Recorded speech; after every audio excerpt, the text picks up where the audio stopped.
Sana ngibingelela abalandeli be-Channel 66 ngakuyena amaphupho ami ukuthi ngisibonga Motho-ke namhlanje ngisifisa ukuthi ngike ngichaze nje ukuthi kunephupho elisuke lixwayisa lithi kunomuntu ozama ukuntshontsha noma ukuthwebula uwena noma kunomuntu ozama ukuntshontsha isibusiso sakho. Liyakuxwayisa-ke leli phupho leli esuke lisho kanjena okwenza ukuthi wena kufanele uvale ngendlela yokuthi ungakuvumeli lokhu ukuthi kwenzeke, uyabona.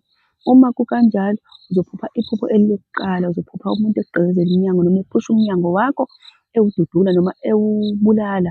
Okusho ukuthini lokho? Kunomuntu ozama ukuzongena empilweni yakho ngokunjani? Ngokuganga ungamvumelanga uzokugqekeza, yilapho ezobe bengena khona ngenkani kahle kahle uzama ukuzongena empilweni yakho. Kanjani-ke? Ungqongqoza emadlozini akho, ungqongqoza engelesini yakho, ungqongqoza esithunzini sakho, ungqongqoza emphefumulweni wakho. Yingakho-ke uzobona kudluthula isicabha sibhushwa sivulwa, ufuna ukuzongena ngenkani empilweni yakho, uzabe eseduzane nawe khona ezokusebenza kahle, uyabona. Elesibili iphupho ozoliphupha, uzophupha utshontshelwa isigqoko. Isigqoko noma ngabe isiphi, ungabala ikotoyi noma ungabala isigqoko esiwumpheme okuyisigqoko sakho. Wenzani lowo muntu?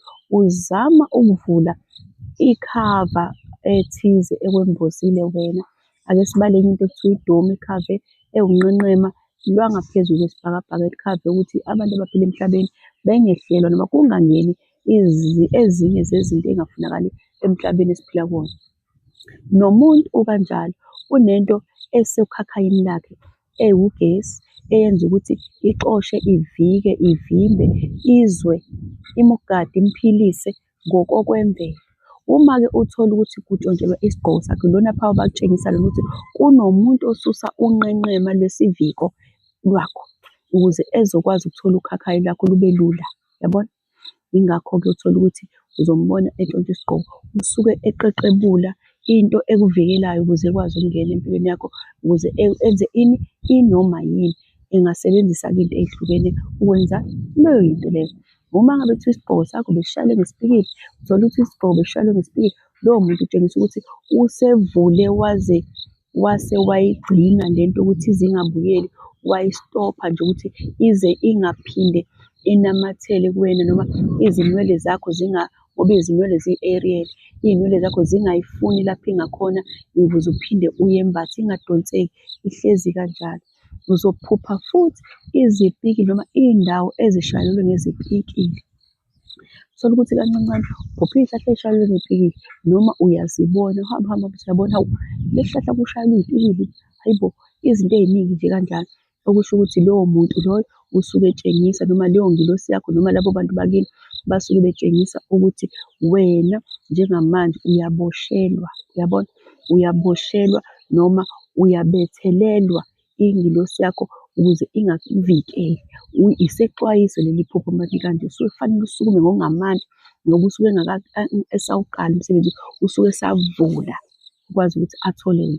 Ngabe ubona isipikili esishayelwe esihlahleni egcekeni noma ngabe ubona isipikili esishayelwe kephi entweni ephila njengesihlahla, njengani, izinto ey'philayo nje, uthole ukuthi kunento efakwe noma ngabe ucingo oluboshiwe, lwaboshwa esihlahleni esiphilayo, kodwa ekusondelene nawe ngobhasobha ingane yakwethu ukuthi kuzanywa ukuvulwa unqenqema lwengilosi noma unqenqema lwekhava ekhave wena ngokwezingilosi ifana nanokuthi lento uthole ukuthi umntwana omncane uthole ukuthi ukhakhayi lakhe suke lulula, uyasindelwa naye usuke efuna ukususa leyo nto esuke isiqinile esiyakhiwe umzimba wakho kanye nemvelo, ukwazi ukuthi uqebuke leyo nto khona uzoba lula, utholakale kalula, uyabona.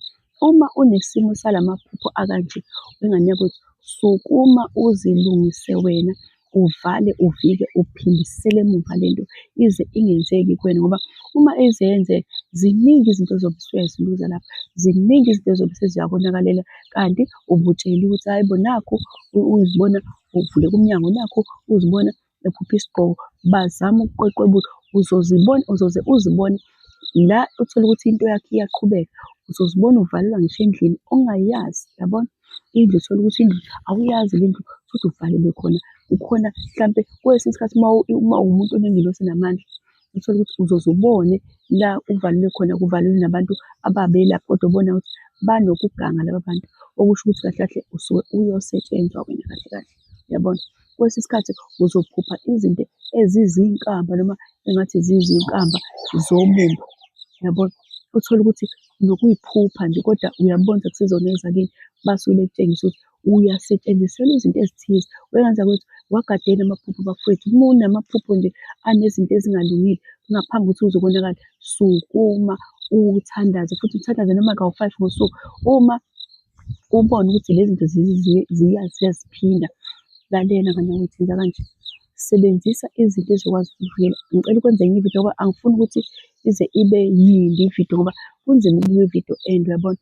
Ngizokutshela nje mawukuthi ngabe utshontshelwe i-destiny yakho noma ngabe uphanjaniselwe izinto njengamanje, noma uyabona khona abatshontsha isibusiso sakho, noma uyabona ukuthi la maphupho lawo uyawaphupha. Lalela basuke bedluthula isiviko sengilosi yakho khona bezokwazi ukukuthola bekusebenza. Ngicela ukuma ngapha uzobe phinde ngibuye nevidiyo esho ukuthi wenza kanjani ukulwa noma uphindisele emumva into ezoba yingozi yokulahlekelwa izinto empilweni yakho. Kodwa namhlanje ngiyabonisana kahle.